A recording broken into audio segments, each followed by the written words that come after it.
I remember something that you said to me that really stood out to me. I've got 3 things that I can complain about, and I'm not even gonna complain about them to you. That's right. I really appreciate every living moment of being able to do what I love for a living.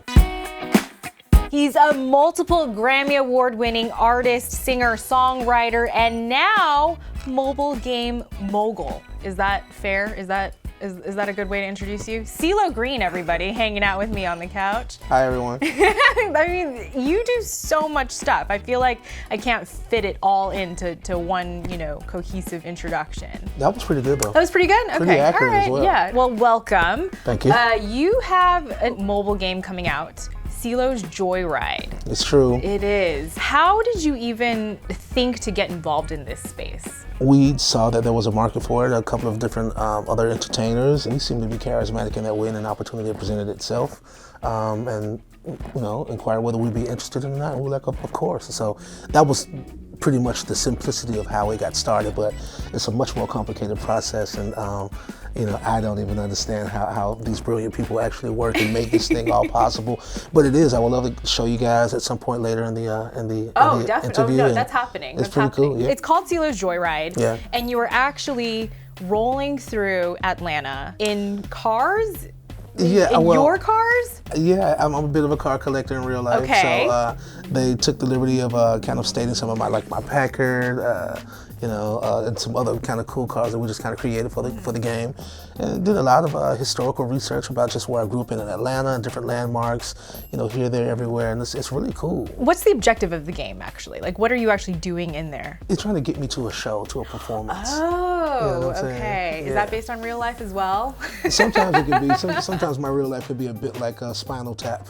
Have you ever seen that movie? But you got to get you to the show, and then how do we actually do that? Well, you got to gas up, you got to get your coins. Okay. And there are a couple of different distractions and pitfalls on the way. Like what?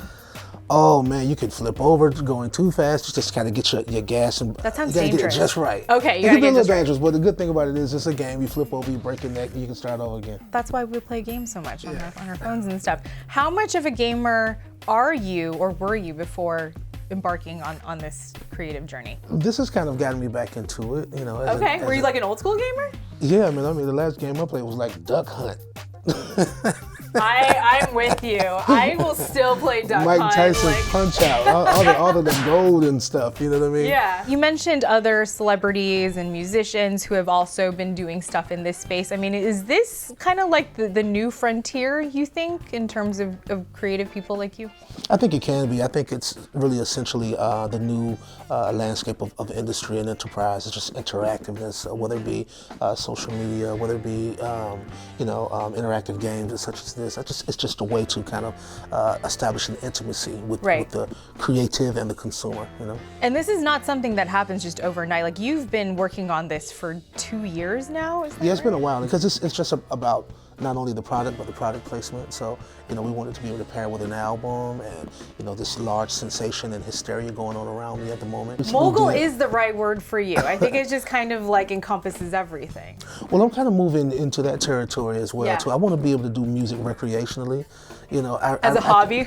Well, to some degree, yeah. You want to be able to do it for the fundamental reasons and why you started, not just for commerce, not solely for commerce. Music is something that's supposed to be near and dear and impassioned, and sometimes you need the living experience to cause that. So we're kind of like inside of the bubble all of the time. So you may as well, maximize each opportunity. All the ones that are presented to you. And the music in the game is from Heart Blanche. Yeah. How is the soundtrack different from anything that you've done before? The music and the environment that it came from, which is really, really compassionate and really just genuine.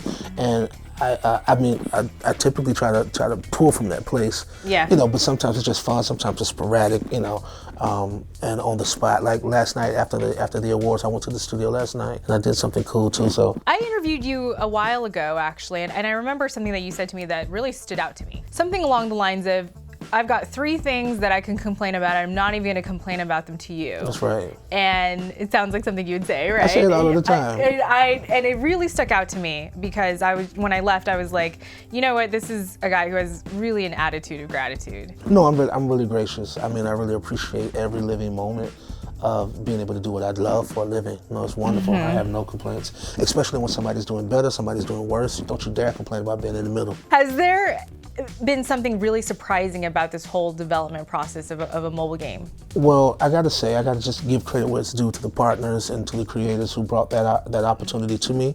You know, I get a chance to just kind of be cool and oversee, you know, progress at this point, you know, to another point, but just the inner workings and the day-to-day, the diligence that they do, it's really impressive. These people are geniuses, and, you know, more often than not, they go unsung and unnoticed. So, I mean, Clark and those guys, they're brilliant. And how has the ideas exchange gone down? Is it something like, you know what, I like this thing, let's put it in here, and you like, you know, hammer out an email, you call them up, and then you have a conversation about it? Like, I just kind of have to come in and do voiceovers, or, hey, so give me some landmarks in Atlanta, Georgia, where you grew up. I'm like, okay, JJ's Rib Shack or something like that. Yeah. You know, and they incorporate it into it to just make it real. did you go back to Atlanta and kind of like relive parts of growing up? No, I remember. But I have been living in Atlanta though lately. I've been for the last few years. I was here, like when I was doing The Voice. I was here, and but now since I'm not anymore, I've kind of been going back home and being with family and being with friends and reacquainting. Yeah, it's been nice. Well, I'm excited to see what this game is all about. I think we're gonna pull up a little preview. Check out this game, I mean, because we are serious about having fun. Oh, we gotta fuel up. How do I do that? Oh, no, Oh, don't you hurt me, woman. What the? CeeLo, thank you so much for coming by. Thank you. Man of many talents, and you can add mobile game mogul to that list, I think. Absolutely. Very long list. Thank you so much.